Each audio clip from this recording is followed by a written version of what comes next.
પાવભાજી જોડે પુલાવ બનાવવાના હતા. એટલે જો પુલાવ માટે તેલ તવામાં નાખી દીધું, પછી જીરું નાખ્યું, આખું જીરું, એની અંદર લસણની પેસ્ટ નાખી દીધી, મરચીની પેસ્ટ નાખી દીધી અને નાખી દીધું હતું એની અંદર કોબી. પછી જો આ બાફેલા હતા બટેકા અને ગાજર એ નાખી દીધા, કેપ્સિકમ નાખી દીધું હતું, હળદર નાખ્યું, નમક નાખ્યું, મેજરમાં બહુ મસ્ત હોય છે એમનું બધું માપ.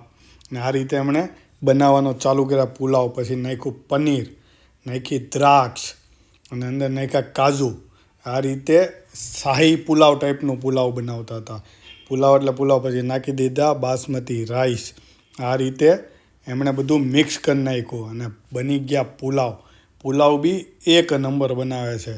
એમનો હાથ જ બહુ સારો છે અને વસ્તુનું ટેસ્ટ પરફેક્ટ હોય છે એમનો.